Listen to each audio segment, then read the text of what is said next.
सहनावतु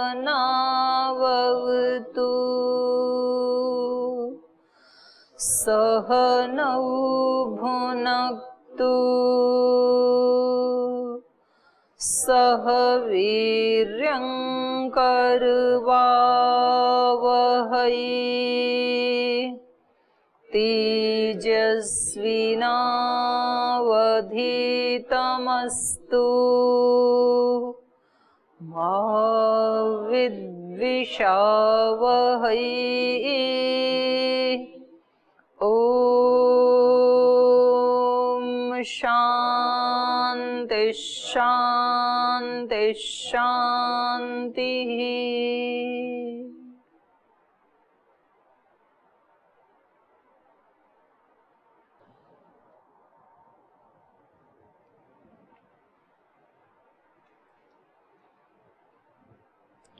कल हम अध्ययन कर रहे थे बौद्ध दर्शन का।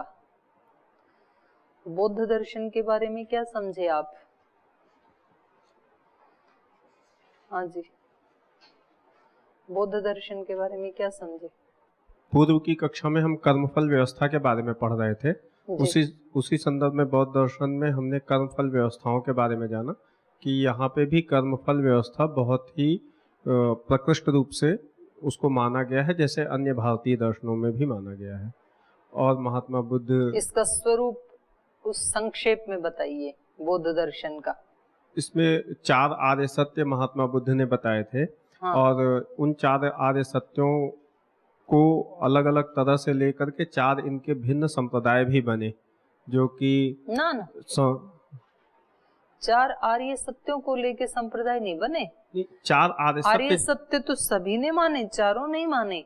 जैसे 4 आर्य सत्य बने उसी प्रकार से 4 आर्य सत्यों का उपदेश तो महात्मा बुद्ध ने किया था, किंतु उनके उपदेशों को सभी ने अपनी अपनी तरह से समझा और उसके आधार पर 4 संप्रदाय बने: सौत्रांतिक, वैभाषिक, माध्यमिक, योगाचार। हाँ। तो ये 4 मतलब महात्मा बुद्ध तो एक ही थे उपदेष्टा तो, लेकिन सुनने वालों ने अपने अपने ढंग से सुना। तो जो योगाचार वाले थे उन्होंने क्या कहा? सब कुछ क्षणिक है, मतलब कुछ भी है ही नहीं, सर्व शून्यवाद। और दूसरे इन्होंने क्या कहा? सौत्रांतिक ने क्या कहा? सर्वम दुखम दुखम। ये अलग अलग है चारों का। एक का दुखम दुखम है, एक का क्षणिकम क्षणिकम है। एक का कौन से का कौन सा है वो तो बताओ। ये बताएंगे अपने सोमवीर जी बताएंगे। महात्मा बुद्ध के उपदेश को अलग अलग तरह से ग्रहण किया, जिसमें नागार्जुन थे और बाकी धर्मकीर्ति इत्यादि थे जो इनके प्रणेता हुए हैं। तो जो सौत्रांतिक है इनका, वो अनुमान प्रमाण से जानने योग्य है। वो कहते हैं कि अनुमान प्रमाण से चीजों को जाना जा सकता है। ना पहले ये जो 4 मत बने इनके, माध्यमिक, योगाचार, स्रोत्रांतिक, वैभाषिक। माध्यमिकों का मुख्य दर्शन क्या था? सब कुछ शून्य है, सब कुछ क्षणिक है, शून्य नहीं है सब कुछ, अस्तित्व है सब कुछ का, वो ऐसे कहते हैं। लेकिन वो क्षणिक है, क्षण भर में नष्ट होने वाला है। ऐसा नहीं है शून्य, वो अलग आएगा शून्य वाला। शून्य तो कहते हैं कि है ही नहीं कुछ भी, दोनों में अंतर है ना। ये कह रहे हैं, माध्यमिक कह रहे हैं कि सब कुछ क्षणिक है। हमारे शरीर भी क्षणिक है, बाहर सृष्टि में जो दिखाई दे रहा है वो भी क्षणिक है। जो भी वस्तु आपको दिखाई दे रही है वो प्रतिक्षण नष्ट हो रही है और प्रतिक्षण नई बन रही है। ये है इनका पहला। और दूसरे वालों का क्या था? योगाचार वालों का क्या था? योग मतलब मन के द्वारा पदार्थ ग्रहण करने। योग मतलब क्या होता है? योग चित्तवृत्ति, उतना ही। निरोध पतंजलि का है। योग का मतलब चित्तवृत्ति। आचार मतलब आचरण, व्यवहार, प्रवृत्ति। तो चित्त की वृत्तियों की ही प्रवृत्ति बाहर दिखाई देती है, ये कहना है इनका, योगाचार वालों का। बाहर जो कुछ भी है ना वो हमारे चित्त की वृत्तियों के अनुसार ही है। और इन्होंने कहा कि जो कुछ भी है बाहर संसार में वो सब क्या है, दुखम दुखम। पहले वालों ने कहा सब कुछ क्षणिकम क्षणिकम, दूसरे वालों ने कहा दुखम दुखम, तीसरे वाले हैं श्रोत्रांतिक। इन्होंने क्या कहा? इन्होंने ये कहा कि संसार की सभी चीजें अपने आप में ही लक्षणभूत हैं। इनका सिद्धांत है स्वलक्षणम स्वलक्षणम। कोई भी वस्तु दूसरे से मिलती नहीं है। जैसे हम तो कहते हैं कि गाय गाय सब एक जैसी हैं, गाय जाति। एक गाय का लक्षण कर दिया तो सब गायों का लक्षण हो गया। एक वृक्ष का हमने लक्षण कर दिया तो सब वृक्ष जाति का लक्षण हो गए, सब उसी में अन्वित हो गई। ये कह रहे हैं नहीं, हर वस्तु का अपना एक लक्षण है। क्योंकि कोई भी वस्तु दो पल भी ठहरती नहीं है कि उससे हम उपमा कर सकें कि जैसी वो गाय थी ऐसी ही ये गाय है, ऐसा तो है नहीं। तो हर चीज क्षणिक है, अनित्य है, इसलिए हर चीज का क्या है, अपना ही लक्षण है, उसकी अपनी ही आइडेंटिटी है। और चौथे वही भाष्यिक है, उन्होंने क्या माना था? सर्वम शून्यम शून्यम। उन्होंने कहा शून्यम शून्यम, सर्वम शून्यम शून्यम, है ही नहीं कुछ भी। आपको भ्रम हो रहा है कि बाहर संसार है, आपको भ्रम है कि मैं पढ़ा रही हूं, हाँ, ऐसा उनका मानना है, मेरा मानना नहीं है। तो ये चार थे इनके। फिर इनके चारों के जो मूल चार आर्य सत्य थे वो क्या हैं? चार आर्य सत्य क्या थे? सर्वम दुखम, दुखायतनम, दुख साधनम, तन्निरोधोपाय, ये चार हैं। जैसे योग दर्शन का पूछे कि सारांश क्या है तो क्या कहेंगे? हे हेतु हान हानोपाय, चार को जानना है। ऐसे इनका क्या है? सर्वम दुखम, दुखायतनम, दुख साधनम और दुख साधनम भावयित्वा तन निरोधोपाय, उसके निरोध का उपाय करो। फिर तो ये इनका था। और इसको करने के लिए इन्होंने क्या बताया कि क्या करना चाहिए, इनकी साधना की विधि क्या है?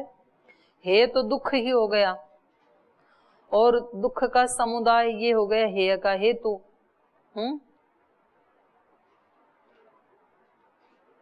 और हान क्या हो गया? निरोध, उन दुखों को रोको। और हानोपाय क्या हो गया? ये चारों उपाय उसको रोकने के लिए तत्व ज्ञान करना। तन निरोधोपाय तत्व ज्ञानम संपादयित, तत्व ज्ञान का संपादन करें हम। तो उसके लिए इन्होंने प्रक्रिया क्या बताई? इन्होंने कहा 12 आयतनों की पूजा करो। बौद्ध क्या कहते हैं, उनकी पद्धति क्या है साधना की? 12 आयतनों की पूजा। 12 आयतन क्या है? 5 ज्ञानेंद्रियां, 5 कर्मेंद्रियां, बुद्धि मन।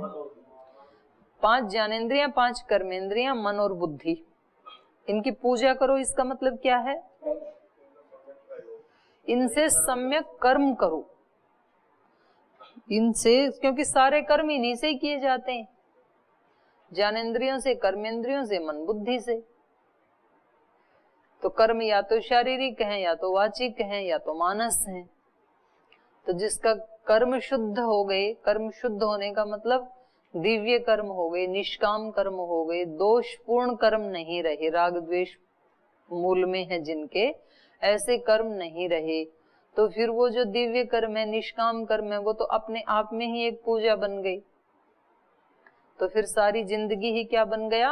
अखंड ईश्वर की पूजा बन गई। ईश्वर भी अखंड, ईश्वर की पूजा भी अखंड। क्योंकि जो कुछ भी करेंगे इन तीनों में से किसी न किसी से करेंगे हम। तो इसलिए इन्होंने कहा कि इन 12 आयतनों की पूजा करो, माने इनको सम्यक रूप से जानो, इनसे सम्यक कर्म करो। तो ये इनका सारांश था। और ये क्या रखते हैं अपने पास?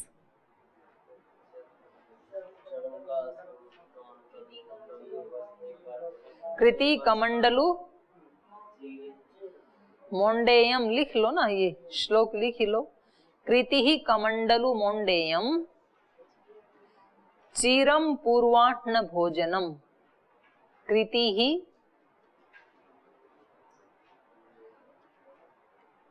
कमंडलु मोंडेयम चीरम पूर्वाह्न भोजनम संघो रक्तांबरत्वं च शिश्रिये। रक्तांबरम च शिश्रिये, तालव्य शकार फिर स्त्र, शिश्रिये बौद्ध भिक्षु भी। संघो रक्तांबरत्वं च शिश्रिये बौद्ध भिक्षु भी। कृत्ति कमंडलु मोंडेयम चीरम पूर्वाह्न भोजनम संघो रक्तांबरत्वं च शिश्रिये बौद्ध भिक्षु भी। तो कृत्ति मतलब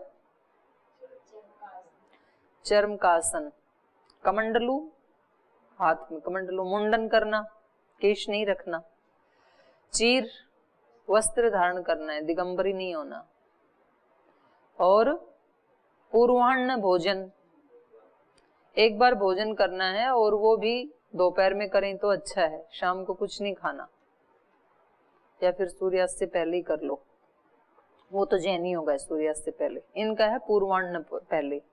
संघो समूह में रहना है, अकेले नहीं रहना। महात्मा बुद्ध ने मना किया अलग रूम में रहने के लिए, ये कह रहे हैं संघ में रहो। संघो रक्तांबरत्वं च, लाल कपड़े धारण करो। तो हमने तो कर लिए धारण, अब आप देख लेना आपने। रक्तांबरत्वं च शिश्रिये बौद्ध भिक्षु भी, तो इनको स्वीकार किया है बौद्ध भिक्षुओं के द्वारा, बौद्ध भिक्षु इनको स्वीकार करते हैं। अब आज हम पढ़ते हैं जैन दर्शन। इससे बिल्कुल उल्टा इनका है। जीवादि तत्व निश्चयम समुपादिशो ज्ञान प्रपंचम अखिलम सरलम तथैव संदिश्य दर्शनम अथपि चरित्रमेव जैनो भवेत् पथि निदर्शक एक वीर। तो इनका जो दर्शन है वो उससे उल्टा है, ये पूरा क्षणिकवाद का खंडन करते हैं। तदित्थम मुक्त कच्छा नाम मतम असहमाना विवसना कथंचित स्थायित्वम आस्थाय क्षणिकत्वम पक्षम प्रतिक्षिपन्ति। यद आत्मा कश्चिन न स्थीयत स्थायी तद इह लौकिक पारलौकिक कर्म फल साधन संपादनम विफलम भवेत्। यदि कोई स्थायी आत्मा नहीं मानी जाए तो इस लोक और परलोक दोनों की ही फल प्राप्ति के साधनों का संपादन व्यर्थ हो जाएगा। इन्होंने क्षणिक कहा ना, आत्मा कोई है नहीं, बौद्धों ने कहा केवल ये 10 को ही मानते हैं, ज्ञानेंद्रियां, कर्मेंद्रियां, मन और बुद्धि, बस इतना ही है। उसके अलावा सब ऐसे बहकाने के लिए और कुछ नहीं है।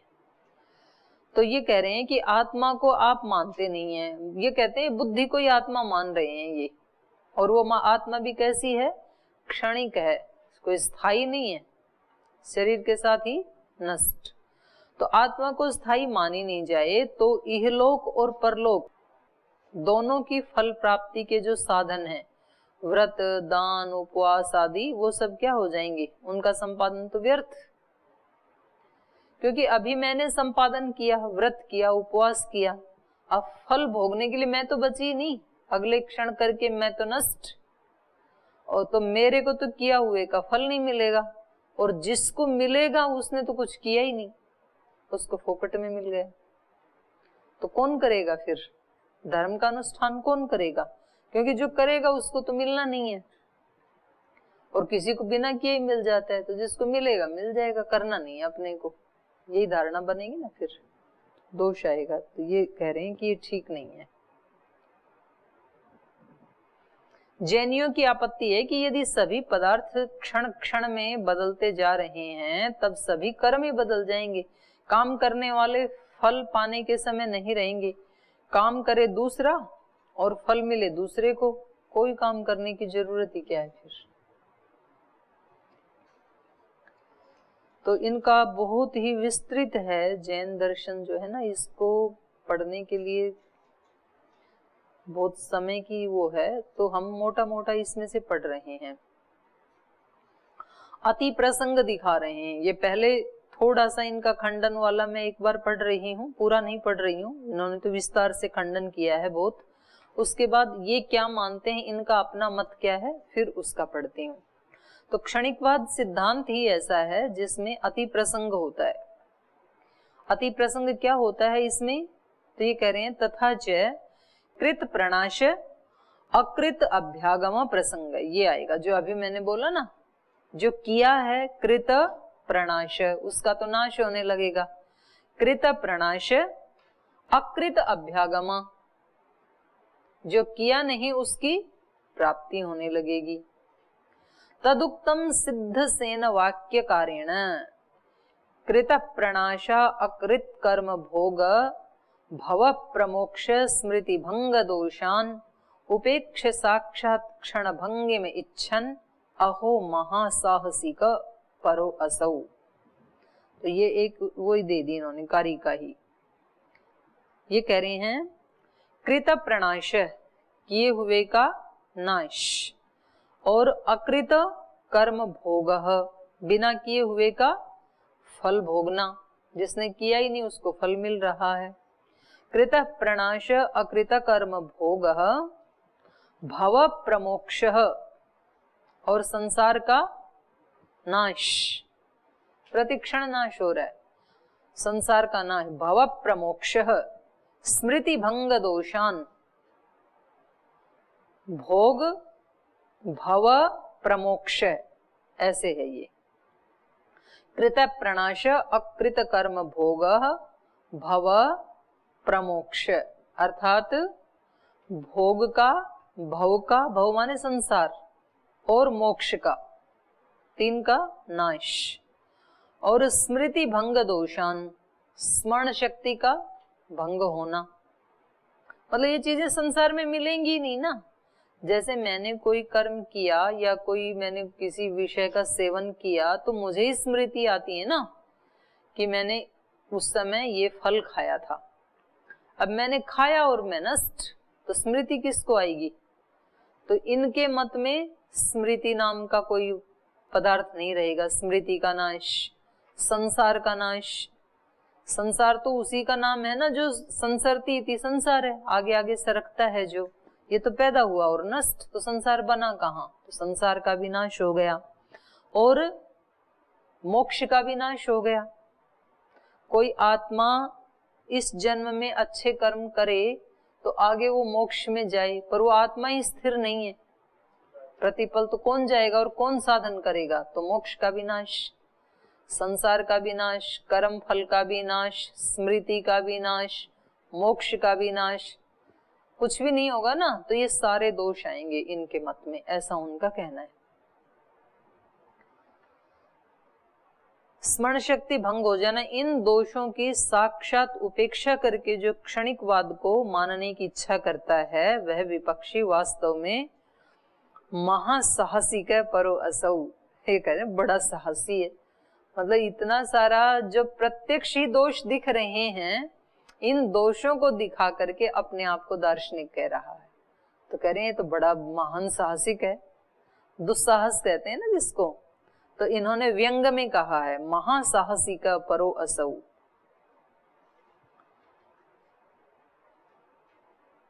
हेमचंद्र लिखित जो वीतराग स्तुति इनका एक ग्रंथ है जैनियों का बहुत बड़ा, ये बड़े आचार्य हुए हैं हेमचंद्र, तो वहां लिखा है ये जो मैं पढ़ रही हूँ।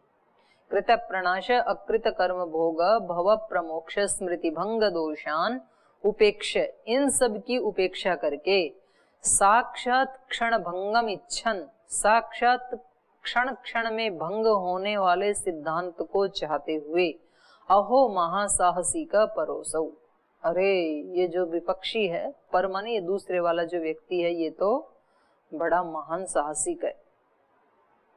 तो भवभंग ये स्पष्ट हो ही गया आपको। इसका अर्थ है संसार का विनाश, मोक्ष भंग, स्मृति भंग, ये सारा हो गया। अनुभव करने वाले व्यक्ति का तुरंत विनाश हो जाता है, इसलिए स्मृति नाम की कोई वस्तु नहीं रहेगी। सभी लोग जानते हैं कि अनुभव करने वाला और स्मरण करने वाला व्यक्ति एक ही है, मतलब वो भी तो इसी लोक में ही तो रहते हैं, बुद्ध भी तो, और वो भी स्मृति करते हैं और करते हुए कहते हैं कि नहीं है स्मृति। मतलब प्रत्यक्ष का ही एक तरह से वो कर रहे हैं ना, अपलाप कर रहे हैं। तो भले ही ये उसी संतान में हो, पर हैं दो व्यक्ति, इसमें संदेह नहीं। इसी तरह प्रत्यभिज्ञा भी नहीं रहेगी। प्रत्यभिज्ञा मतलब पहचान, रिकॉग्नाइजेशन, कौन किसको पहचाने, क्योंकि जिसने देखा था वो तो अगले क्षण नष्ट हो गया। तो पहचाने तो तब जब वही व्यक्ति हो कि जी हाँ आप वहां मिले थे, ना तो मिलने वाला वो है और ना तो जिसने देखा था वो भी वो नहीं है। तो कौन किसको पहचाने? तो पहचानते तो हैं, अगर नहीं पहचाने तो व्यवहार कैसे चले? तो उनके व्यवहार भी ऐसे ही चलते हैं ठीक जैसे हमारे चलते हैं, लेकिन अगर उनके सिद्धांत को माने तो फिर उसमें से प्रत्यभिज्ञा भी चली जाएगी। जयंत भट्ट ने क्षणिकवादी वासनाओं में बौद्धों का दंभ माना है। कह रहे हैं दंभ है, ये जो है नहीं उसको दिखाना।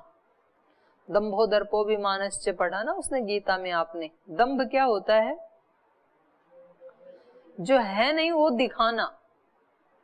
व्यक्ति ज्ञानी नहीं है, ज्ञानी दिखाना।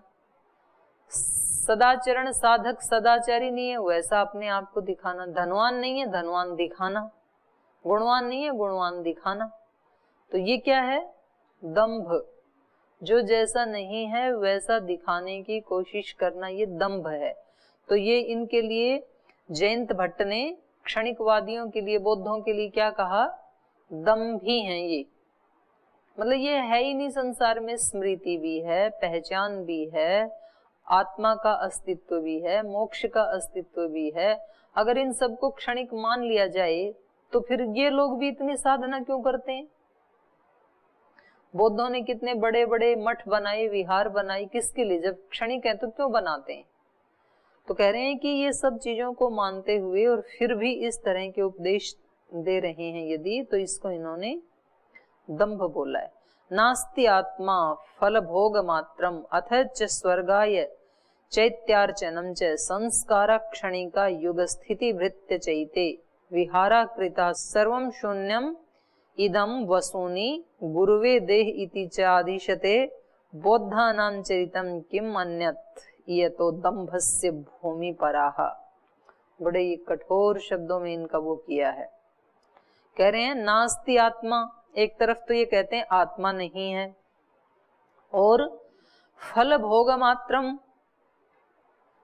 आत्मा की सत्ता नहीं है, केवल फलों का भोग मात्र है।